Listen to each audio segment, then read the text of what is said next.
C'est la lumière, une heure restera le même. Sa vie va changer, écoutant la parole de l'évangile, la parole de la grâce, la parole de Jésus-Christ, l'évangile éternel.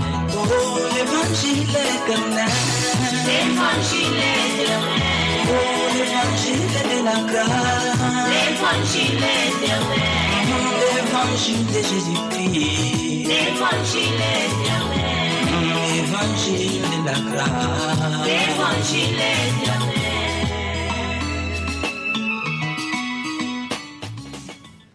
Bonsoir et bienvenue à tous et à tous, toujours sur ce plateau pour votre émission L'évangile éternel, la voix de l'époux, le pourquoi, le comment et le quand de chaque chose dans les Écritures.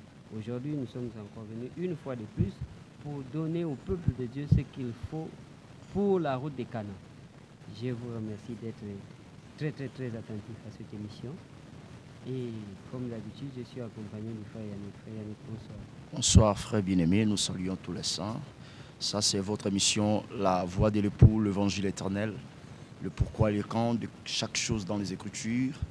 Voilà ce que nous disons frères et sœurs bien-aimés.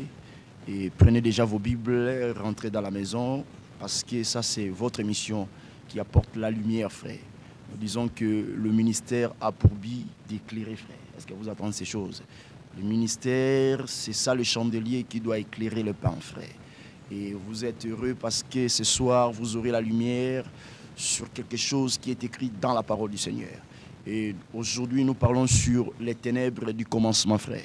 Parce que je vous dis que quand tu lis la Bible et tu récites ça comme un journal, sache-le bien qu'il n'y aura pas la vie. Parce que Jésus aussi, quand il est venu, il a trouvé les Juifs, les pharisiens, les gens qui lisaient le rouleau.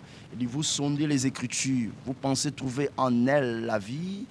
Tout cela parlait de moi. C'est-à-dire que pour que l'Écriture puisse donner vie, puisse donner la vie, cette écriture doit être expliquée dans un homme qu'on appelle Jésus. Attention, dans une assemblée où là où une écriture est expliquée dans un homme qui sort au Bénin, aux États-Unis, au Congo, il n'y a pas la vie, il n'y a pas aussi la vie éternelle. C'est pour cela que Jésus-Christ est le centre des prophéties bibliques, frère.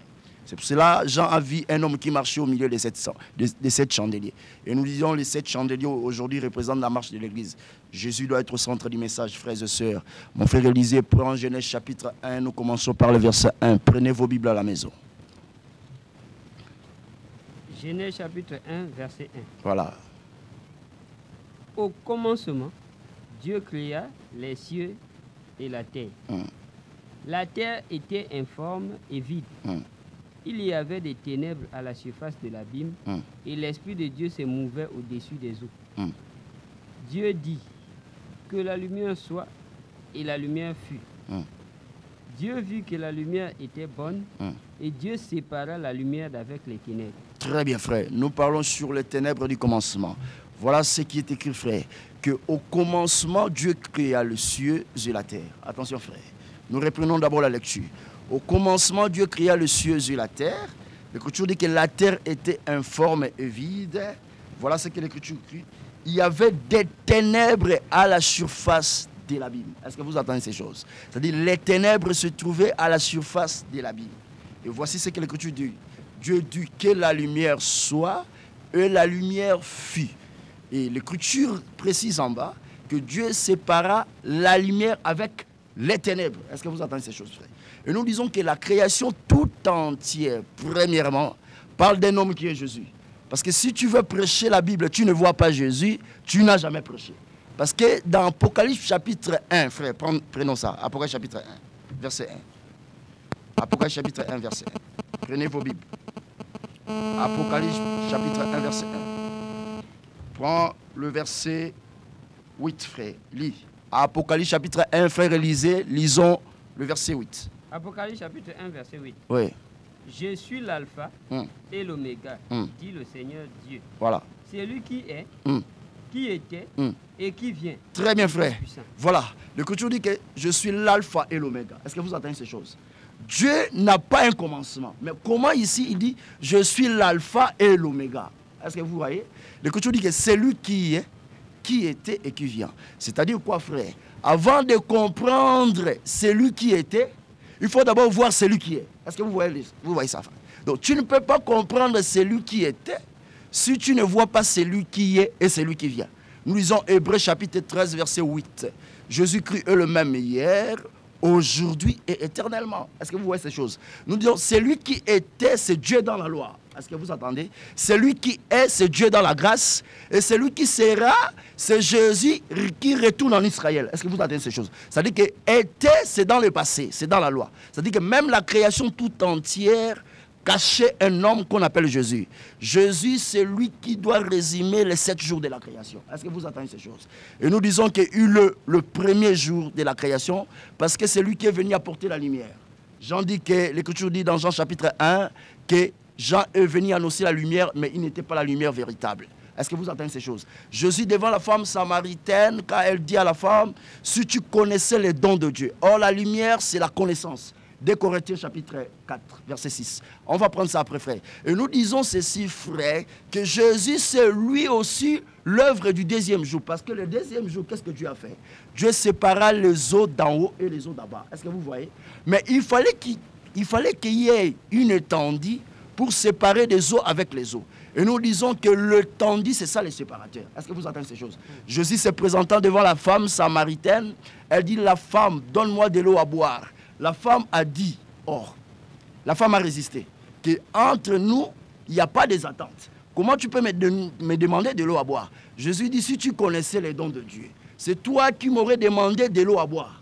Or, la femme, elle voyait Jésus comme ça, sans cruche, sans rien pour puiser. Or, Jésus, c'est lui qui était les eaux qui est sorti du ciel. Est-ce que vous avez ces choses? Donc, Jésus, devant la femme samaritaine, c'est lui qui était l'étendue pour expliquer qu'il y a une eau qui vient du ciel et une autre eau que j'explique, le puits, qui est les eaux d'abord. Et Jésus aussi est l'œuvre du 3e jour, parce que l'œuvre du 3e jour par sa résurrection. Est-ce que vous entendez ces choses? Et nous disons, Jésus aussi, il est l'œuvre du 4e jour, parce que quand il est né, Luc chapitre 1, verset 78, c'est Zacharie qui dit que le soleil levant nous a visités. Or, le soleil, c'est l'œuvre du 4e jour. C'est pour dire que Jésus est né le 4e jour. Ça, c'est prophétiquement parlant que j'explique ces choses. Et je dis que le soleil et le luminaire a pour but d'éclairer la terre. Quand Jésus est venu, il dit que je suis la lumière du monde. Est-ce que vous voyez ça? Jésus est l'œuvre du 5e jour. Vous savez, 5e jour, qu'est-ce qui s'est passé? Dieu a créé les animaux des eaux et les oiseaux du ciel. Quand Jésus rentrait dans les Jourdains, il rentrait comme les poissons. Quand il sort dans les Jourdains, c'est le Saint-Esprit qui descend sous forme corporelle. Est-ce que vous entendez ces choses? Sous forme corporelle, comme un colombe. Est-ce que vous entendez ces choses? Quand le Saint-Esprit descend comme ça, c'est pour expliquer le 5e jour dans un homme qu'on appelle Jésus. Jésus rentrant dans le Jourdain comme le poisson. Quand il sortit, c'est le Saint-Esprit qui descendit sous forme corporelle, sous forme d'un oiseau. C'était pour expliquer le 5e jour de la création, là où Dieu créa les animaux des eaux, et là où Dieu a ordonné aux oiseaux du ciel de s'envoler. Jésus est l'œuvre du 6e jour. Pourquoi? Vous savez pourquoi 6e jour? Parce que le 6e jour, c'est là où Dieu créa. C'est là où Dieu créa les animaux de la terre. C'est là où on trouva les lions frères. Est-ce que vous voyez? C'est là où on trouva le menu bétail. Et ce n'est pas seulement les animaux, mais Dieu aussi créa l'homme. Et nous disons que Jésus, ce jour-là, dans Jean chapitre 19, verset 1 à 3, c'est Pilate qui lui présenta, voici l'homme. Et ce jour-là aussi, Jean-Baptiste, dans Jean chapitre 1, verset 29, il présenta Jésus, il dit, voici l'agneau qui ôte les péchés du monde. C'est pour expliquer qu'en Jésus, il y a l'homme et il y a l'animal. Est-ce que vous entendez ces choses? C'est pour cela, ce jour-là, Jean pleura. La réponse devait être donnée par un homme qui est digne d'ouvrir le livre de vie et de rompre les sceaux. On cherchait un homme, frère. Mais quand Jean retourne pour regarder, il ne voit plus un homme, mais l'ange dit ne pleure pas parce que, quoi? Le lion de la tribu de Juda a vaincu. Or, nous voyons, on passe de l'homme à l'animal. C'est pour expliquer que c'est Jésus qui devait combattre contre les lions, qui devait combattre contre l'ennemi. Il prend la forme du lion et c'est lui aussi qui est l'animal. C'est-à-dire qu'en Jésus, nous voyons l'homme et nous voyons l'animal. C'est pour résumer que Jésus un jour disait que venez à moi, vous tous qui êtes fatigués, chargés, je vous donnerai du repos. Jésus, c'est lui le véritable 7e jour. Donc c'est pour dire que quand nous voulons parler de la Bible, quand nous voulons parler d'un sujet biblique, nous ramenons ça d'abord au ciel. Vous savez pourquoi? Parce qu'au commencement, frère Élisée, était quoi? Au commencement, Dieu créa le ciel et la terre. C'est-à-dire, quand tu prends une écriture, ramène ça d'abord au ciel. Or, le ciel, c'est tout un homme qui est Jésus. Et puis, fais retourner ça sur la terre. Or, la terre, c'est le peuple. Est-ce que vous entendez ces choses? Que Dieu vous bénisse. Nous parlons sur les ténèbres du commencement, frère Élisée. Reprends la lecture pour les frères et sœurs bien-aimés. Genèse chapitre 1, verset 1. Oui. Au commencement, Dieu créa les cieux et la terre. Alors, attention, frère. Au commencement, Dieu créa les cieux et la terre. Nous disons que ça, ce n'est pas le commencement de Dieu. Parce que Dieu n'a pas un commencement ni fin. Maintenant, quand l'Écriture dit qu'au commencement, Dieu créa le ciel et la terre, dans Apocalypse chapitre 1, verset 8, l'Écriture dit que c'est lui qui vient. Il s'appelle l'alpha et l'oméga. Est-ce que vous entendez ces choses? C'est-à-dire que c'est le commencement et la fin. Dieu n'a pas un commencement. Et Dieu n'a pas une fin. Mais Dieu déchire l'éternité pour prendre un commencement. C'est-à-dire que quand nous disons au commencement Dieu créa, ce n'est pas le commencement de Dieu. C'est Dieu qui déchire l'éternité pour rentrer dans les temps, pour faire un travail. Est-ce que vous entendez ces choses? Mais continuez, frère, la lecture. La terre était informe et vide. Voilà. Il y avait des ténèbres à la surface de l'abîme. Ah. Et l'Esprit de Dieu se mouvait au-dessus des eaux. Dieu dit que la lumière soit, et la lumière fut. Dieu vit que la lumière était bonne, et Dieu sépara la lumière d'avec les ténèbres. Très bien, frère. L'Écriture dit qu'au commencement, Dieu créa les cieux et la terre. L'Esprit de Dieu se mouvait au-dessus des eaux. Les ténèbres, au pluriel, se trouvaient où, frère? À la surface de l'abîme. Est-ce que vous entendez ces choses? C'est-à-dire que quand les ténèbres se trouvaient à la surface de l'abîme, c'est là où Dieu dit que la lumière soit, et la lumière fut. C'est-à-dire que cette lumière n'a pas apparu comme ça, comme les gens pensent, mais l'abîme se trouvait où? L'abîme se trouvait dans le profondeur des eaux. Est-ce que vous entendez ça? C'est-à-dire que quand Dieu disait que la lumière soit et la lumière fut, la lumière a pénétré dans le profondeur des eaux. Maintenant, l'Écriture dit que Dieu sépara la lumière avec les ténèbres. Oh. Donc, quand Dieu disait que la lumière soit et la lumière fut, ce n'était pas toute l'abîme qui était éclairée. Ah. Donc, une partie de l'abîme qui était éclairée. C'est pour cela que l'Écriture dit que Dieu sépara les ténèbres avec la lumière. Et nous disons que les eaux du commencement, frère, quand nous disons les eaux du commencement, c'est le programme de Dieu. Est-ce que vous entendez ces choses? Parce qu'il y avait les eaux du commencement. C'est là où nous trouvons maintenant, frère, que dans le profondeur des eaux, là où se trouve l'abîme, nous trouvons maintenant les ténèbres à la surface de l'abîme. Oh, nous disons ceci, frère.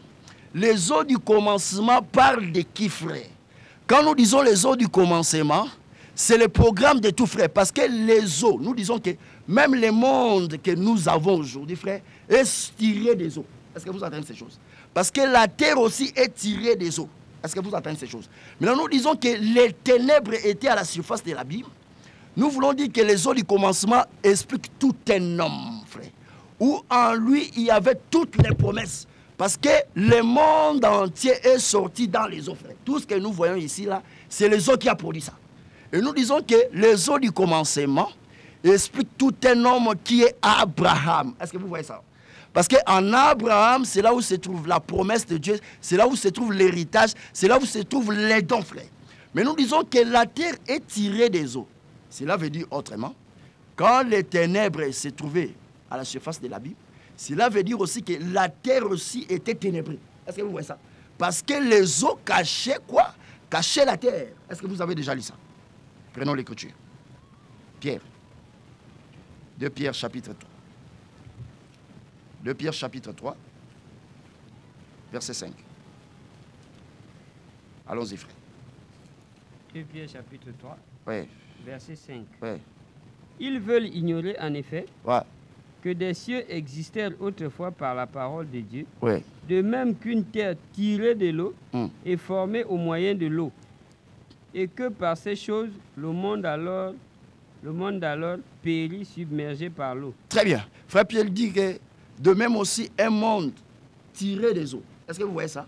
C'est-à-dire que la terre que nous voyons, où nous restons aujourd'hui, a été tirée des eaux. C'est-à-dire que quand l'Écriture dit qu'il y avait les ténèbres à la surface de l'abîme, nous disons ceci, frères, que les eaux cachaient la terre.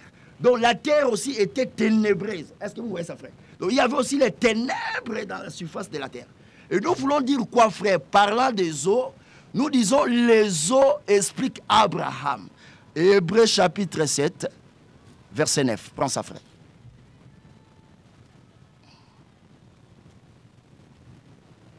Hébreux chapitre 7, verset 9. Hébreux chapitre 7, verset 9. Oui. De plus, Lévi qui perçoit la dîme, l'a payé pour ainsi dire par Abraham, car il était encore dans les reins de son père lorsque Melchizedek alla au-devant d'Abraham. Très bien, c'est ce qu'on va expliquer, frère. Mais nous, quand nous parlons des eaux dans la Bible, frère, les eaux expliquent quoi? Proverbe chapitre 20, verset 5. Prends ça pour les frères bien-aimés. Allons-y, frères et sœurs. Proverbe 20, verset 5.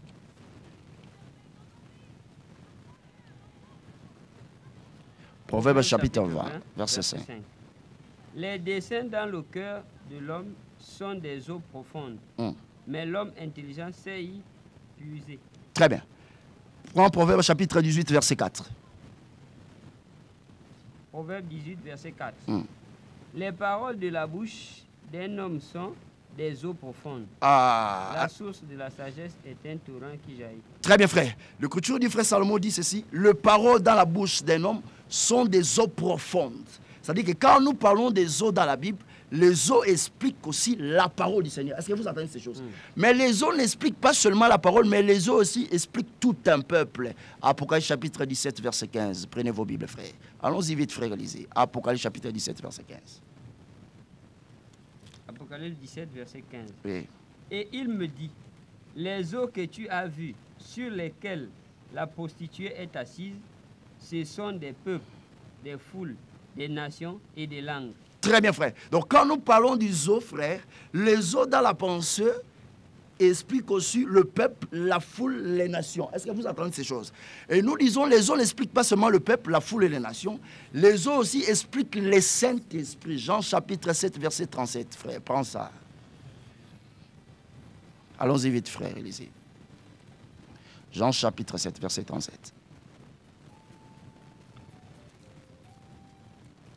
Jean chapitre 7, verset 37. Ouais. Le dernier jour, le grand jour de la fête, Jésus se tenant debout s'écria, Voilà. si quelqu'un a soif, Ouais. qu'il vienne à moi et qu'il boive. Très bien. Celui qui croit en moi, des fleuves d'eau vive couleront de son sein. Attention. Comme dit l'Écriture. Doucement, frère Élisée. Croire en Jésus, c'est pour faire couler les sources d'eau vive. Continuez, frère. Vas-y. Les sources d'eau vive couleront, les fleuves d'eau vive couleront de son sein, comme dit l'Écriture. Il dit cela de l'Esprit qui devait recevoir ceux qui croiraient en lui. Il dit cela de l'Esprit qui devait recevoir ceux qui croiraient en lui. Est-ce que vous entendez ces choses? Ici, la parole explique les eaux comme l'image du Saint-Esprit. Maintenant, nous disons que les eaux du commencement, où la terre était cachée dedans, parce que la terre a été tirée des eaux, nous parlons que ces eaux-là du commencement parlent d'Abraham, frère.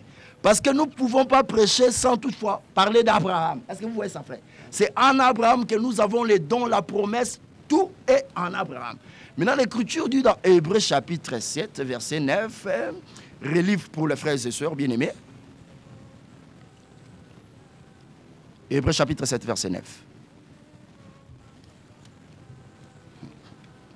Hébreux chapitre 7, verset 9.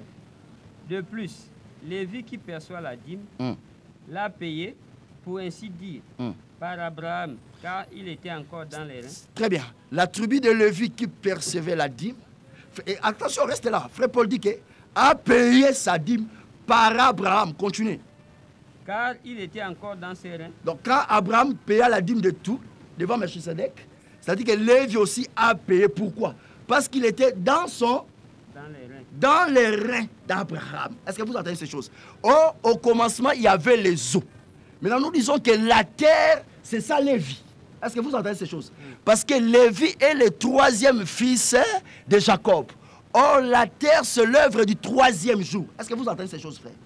Est-ce que vous entendez ces choses? Nous disons que Abraham, c'est les eaux du commencement, ou là où nous trouvons la terre qui était cachée. Maintenant, l'Écriture dit que les ténèbres se trouvaient à la surface de l'abîme.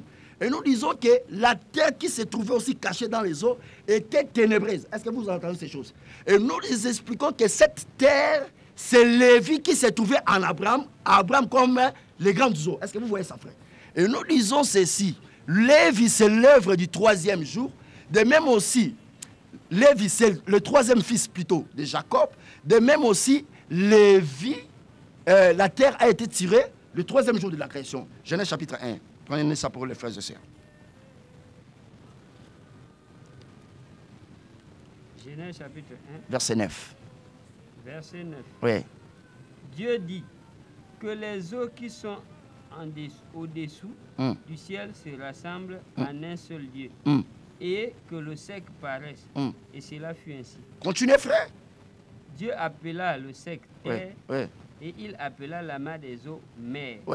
Dieu vit que cela était bon. Puis Dieu dit que la terre produise de la verdure. Très bien, arrêtez-vous. Ça, c'est l'œuvre du troisième jour. C'est-à-dire, la terre a été tirée des eaux. La terre a été formée le troisième jour. Est-ce que vous voyez ça, frère?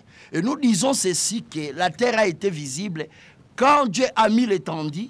Et maintenant, les eaux qui étaient en dessus de l'étendue devaient faire quoi? Se rassembler pour former un sec, que nous expliquons la terre. Donc la terre, c'est l'œuvre du troisième jour. De même aussi, Lévi, c'est le troisième fils de Juda. Est-ce que vous entendez ces choses? De Jacob plutôt. Et nous avons expliqué que Moïse, frère, il était aussi le troisième fils. Parce que le premier fils, c'est Aaron. La deuxième fille, c'est qui, frère? C'est Myriam. Et c'est Moïse qui était le troisième fils. Est-ce que vous entendez ces choses? Maintenant, Moïse veut dire quoi? C'est lui qui est tiré des eaux. Est-ce que vous entendez ces choses? Maintenant, nous disons Moïse qui est tiré des eaux. C'est ça la terre qui est tirée des eaux. C'est ça Lévi qui se trouve en Abraham comme les eaux. Maintenant, c'est pour expliquer quoi? Exode chapitre 19, verset 3, frère. Prenez vos Bibles à la maison. Nous expliquons les ténèbres du commencement. Allez-y, vite. Exode chapitre 19, verset 1. Exode 19. Prends le verset 1. Verset 1. Oui. Le troisième mois après leur sortie du pays d'Égypte, les enfants d'Israël arrivèrent ce jour-là au désert de Sinaï. Donc Sinaï, c'est le chiffre 3. Les enfants d'Israël arrivaient au désert de Sinaï, c'était quand? Le troisième mois. Donc nous disons Sinaï, c'est le lieu où Dieu a donné la loi. C'est ça la terre qui est tirée des eaux qui explique Moïse. Donc quand nous disons Lévi, quand nous disons Moïse, nous voulons dire tout simplement le sacerdoce lévitique. Mais comment est-ce que la terre qui se trouvait dans les eaux, quand nous disons qu'au commencement il y avait les ténèbres à la surface de l'abîme, nous voulons dire aussi que la terre qui était cachée dans les eaux était aussi ténébreuse. Est-ce que vous voyez ça, frère? Et nous disons que la terre où on trouve les ténèbres, c'est Sinaï. Parce que Exode chapitre 19, c'est après 3 mois où les enfants d'Israël se retrouvaient à Sinaï. Donc nous disons Sinaï, c'est le lieu où se trouvaient les ténèbres. Parce qu'au commencement, il y avait plusieurs ténèbres. Maintenant, notre enseignement s'expliquait chaque ténèbre dans les Écritures. Que Dieu vous bénisse. Et nous expliquons le premier ténèbre comme Sinaï. Deutéronome chapitre 5, verset 22. Prenez vos Bibles. Deutéronome chapitre 5, verset 22. Ouais. Quelles sont les paroles que prononça l'Éternel à haute voix sur la montagne du milieu du feu, des nuées et de l'obscurité, et qu'il adressa à toute votre assemblée, sans rien ajouter, il les écrivit sur 2 tables de pierre qu'il me donna. Continue. Lorsque vous eûtes entendu la voix du milieu des ténèbres, Très bien. et tandis que la montagne... Attention, lorsque vous eûtes entendu la voix du milieu des ténèbres, c'est-à-dire quand Dieu disait tu ne tueras point, tu ne convoiteras point, Dieu parlait au milieu des ténèbres. Oh, c'était où, frère? C'était Sinaï. Donc, au commencement, il y avait les ténèbres. Nous expliquons aussi les ténèbres comme le lieu où Dieu a donné la loi. C'est Sinaï, frère. Est-ce que vous entendez ces choses? Maintenant, nous disons qu'il y a plusieurs ténèbres. Mais dans chaque ténèbre, il doit y avoir une lumière pour chasser ces ténèbres. Nous voulons dire quoi par là? Les vies qui se trouvent dans Abraham, comme les eaux, que nous expliquons la terre qui est cachée dans les eaux. Nous voulons dire que cette terre qui explique la dispensation de la loi, les sacerdoces lévitiques, pourquoi? Parce que ces choses étaient l'ombre des choses à venir. Le culte que les enfants d'Israël passaient dans la loi, c'était l'ombre des choses à venir, frère. Ce n'était pas l'éclairage. Est-ce que vous voyez ça? Et nous disons ceci, frère, que cette ténèbre devait être chassée en un jour. Parce que nous expliquons, au commencement, il y avait les ténèbres à la surface de la Bible. Voilà. Et quand Dieu dit que la lumière soit, et la lumière fit. Et nous disons ceci, frère, que les sacerdoces lévitiques,